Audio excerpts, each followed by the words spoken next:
बकवास की। आप तो आप बता रहे थे कि आप और शट अप! हटो सामने से, हटो। ऐसे कैसे?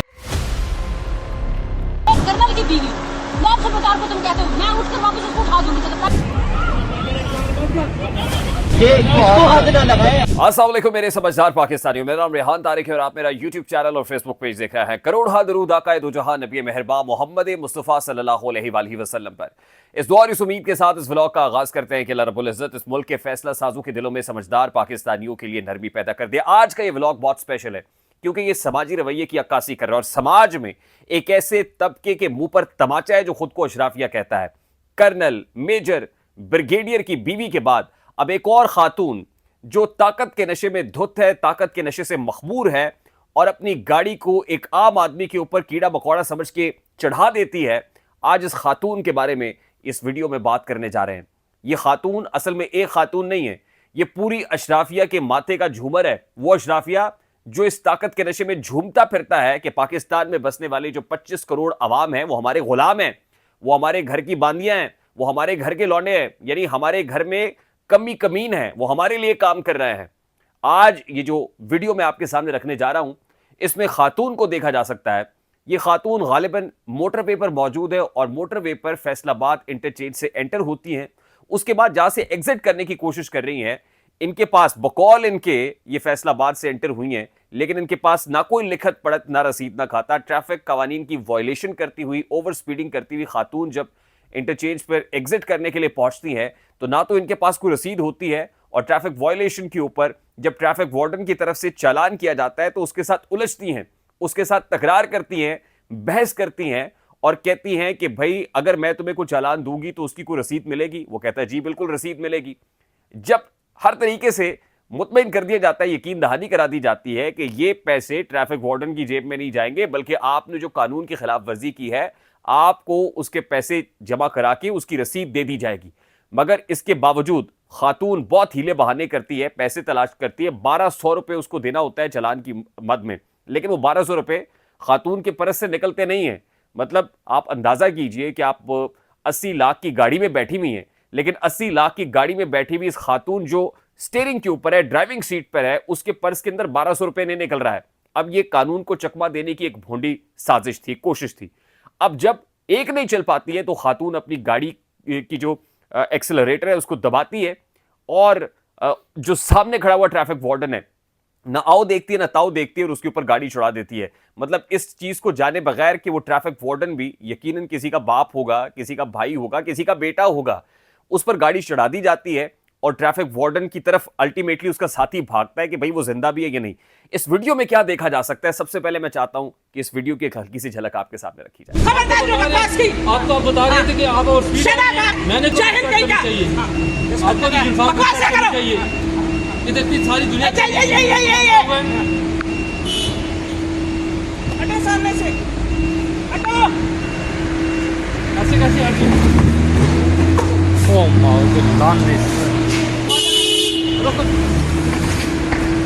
ये वीडियो आपने देखी कि सामने लगा हुआ बैरियर भी टूट गया है। जो ट्रैफिक वार्डन खड़ा हुआ था इसको मेक श्योर करने के लिए एक खातून जो है कम से कम इतनी अखलाकी जुर्रत का मुजाहरा करेगी कि 200 रुपए जो रह गए रिमेनिंग, लगे रहा है कि 1000 रुपए का नोट लहरा रही है, वो कम से कम ट्रैफिक वार्डन को देके चालान लेकर और कानून की पासदारी करते हुए एक एग्जाम्पल सेट करते हुए अल्टीमेटली उसके लिए बैरियर ओपन कर दिया जाएगा, वो गुजर जाएगी।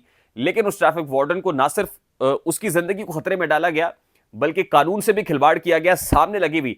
यानी ये है असल में रियासत पर हमला, जिसको रियासत पे हमला कहते हैं ना, ये असल में वो अटैक है। ये वो अटैक है कि आपने सामने कानून की खिलाफ वर्जी खुल्लम खुल्ला की है, कैमरे की आंख के अंदर महफूज है, वो बैरियर आप तोड़ देते हैं और ट्रैफिक वार्डन को अपनी गाड़ी तले कुचल के आप आगे निकल जाते हैं। अब उसके पीछे एक पुलिस मोबाइल जाती तो है, लेकिन आई डोंट नो कि खातून को कानून की गिरफ्त में लिया भी गया या नहीं लिया। अमूमन जो बासर लोग होते हैं वो कानून की गिरफ्त से बच निकलते हैं। कानून उनके लिए नहीं होता, कानून सिर्फ एक दुकान का ताला तोड़ने वाले या बकरी चोर के लिए होता है और वो सारी जिंदगी जेल में सड़ जाते हैं। लेकिन अशराफिया के लिए कोई कानून नहीं होता। ये कोई नया वाकया नहीं है, लेकिन मैं आपको ये बता देना चाहता हूं कि इस खातून ने जो किया है ये अटेम्प्ट टू मर्डर है, ये इकदाम कत्ल का केस बनता है। आपने सामने खड़े हुए ट्रैफिक वार्डन को कत्ल करने की कोशिश की है और इकदाम कत्ल की दफात के तहत मुकदमा बनता है। अब ऐसे में रियासत पाकिस्तान के दर पे बहुत बड़ी दस्तक है कि क्या कानून नाफिज करने वाले इदारे हरकत में आएंगे, क्या कानून नाफिज करने वाले इदारे, वो एक मुलाजिम जो रियासत का मुलाजिम है, उसकी जिंदगी को यकीनी और उसको कॉन्फिडेंस देने के लिए कि कल को जब वो खड़ा होगा किसी गाड़ी के आगे और उसको ये बावर कराएगा कि आपको वायलेशन के ऊपर रोका जा रहा है और आपने कानून की खिलाफ वर्जी नहीं करनी, तो क्या इस खौफ के साथ खड़ा होगा कि उसकी जान खतरे में, इस खौफ के साथ खड़ा होगा कि वो अपने घर, अपने बच्चों के पास जिंदा सलामत पहुंच भी पाएगा या नहीं पहुंच पाएगा, इस खौफ के साथ खड़ा होगा कि कल को कोई भी और खातून दीदा दलेरी से अपनी गाड़ी उसके ऊपर दौड़ा देगी। आज तो अगर वो जिंदगी उसकी बच गई है या बच गया है, तो कल को फिर वो खौफ जो है, मौत का खौफ उसके सर पर सवार होगा कि रियासत उसकी हिफाजत नहीं कर सकती है। जिसने यूनिफॉर्म पहना हुआ है, जो रियासत की ड्यूटी कर रहा है, अब उसको सिक्योरिटी भी रियासत ने फराम करनी है। उसके लिए बहुत जरूरी है कि इस खातून को फौरी तौर पर पकड़ा जाए, गिरफ्त में लाया जाए, ताकि एक एग्जाम्पल सेट हो सके। अब ये टेस्ट केस है कानून नाफिज करने वाले इदारों के लिए। मैं आपको ये बताना चाहता हूं कि कोई नया वाकया नहीं है जो पाकिस्तान में हो रहा हो, बल्कि इससे पहले भी कभी कोई कर्नल की बीवी नमूदार होती है, कभी कोई ब्रिगेडियर की बीवी नमूदार होती है, कभी कोई कप्तान नमूदार खुद हो जाता है और आके सारे के सारे सिस्टम को यरगमाल बना लेता है और ये बताने की कोशिश करते हैं कि we are above the law. भाई, you are not above the law. कानून सबके लिए बराबर होना चाहिए और अक्रॉस द बोर्ड होना चाहिए।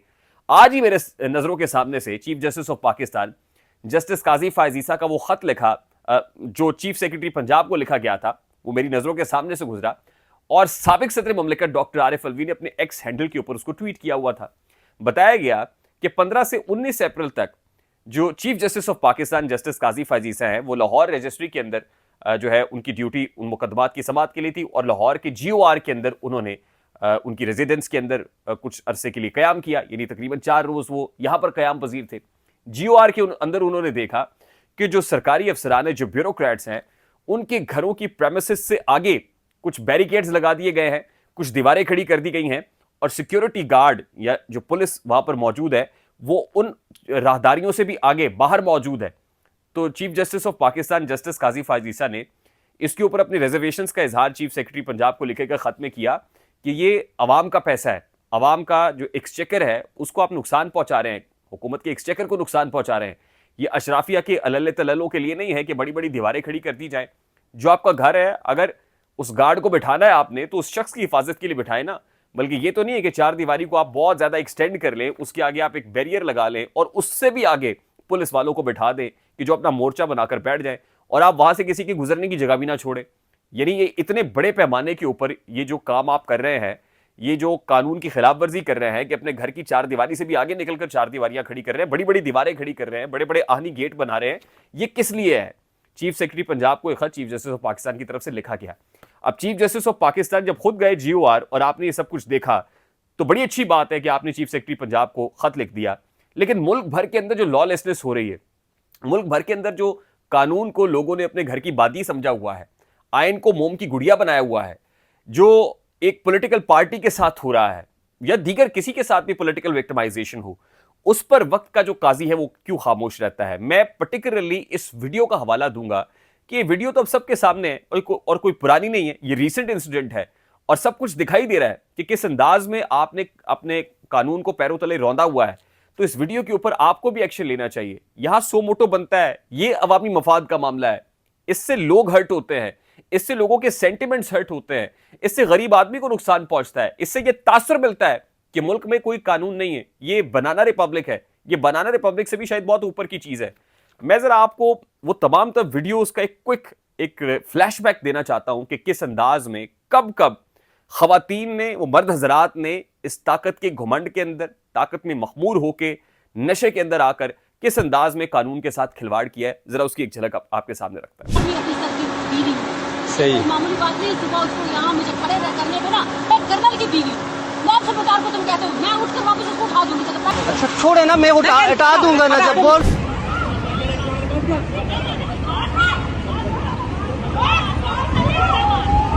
ये इसको हाथ ना लगाए, आपको मैं बताता हूँ किस तरीके से कानून चलता है। के अंदर इतना है ना, उतार के देखो। ये वीडियोस आपने देखी, ये IG पंजाब साहब भी देख रहे होंगे, ये चीफ जस्टिस ऑफ पाकिस्तान भी देख रहे होंगे, वजीर आजम पाकिस्तान शहबाज शरीफ साहब से भी हमारी दस्त बस्ता गुजारिश है कि तुम आसमां की बुलंदी से जल्द लौट आना, मुझे जमीन के मसाइल पे बात करनी है। ये जमीनी इश्यूज हैं, ये कॉमनर के मसाइल हैं, इसके ऊपर तवज्जो दीजिए, कान धरिए तो मामला ठीक हो जाएंगे। आई होप कि हमारी आवाज अरबाब इख्तियार तक भी पहुंचेगी और उसका जरिया आप हैं। मैं आपसे रिक्वेस्ट करता हूं कि इस वीडियो को लाइक और शेयर जरूर कीजिएगा ताकि मैसेज तक हमारी आवाज पहुंच सके और अरबाब इख्तियार इसमें हरकत में आ सकें। आई होप कि वीडियो आपको पसंद आई होगी। इसको मैक्सिमम लाइक और शेयर कीजिएगा। चैनल पे नए हैं तो चैनल को सब्सक्राइब कर दीजिएगा, बेल आइकन जरूर दबाइएगा। हमने कोशिश की है कि आज एक सोशल इशू को हाईलाइट करें और एक ऐसे इशू को जो बहुत ज्यादा मैंडेटरी है कि जिस पर बात की जाए। मुझे रेहान तारिक को इजाजत दीजिए। अपना बहुत सारा ख्याल रखिएगा। अस्सलाम वालेकुम।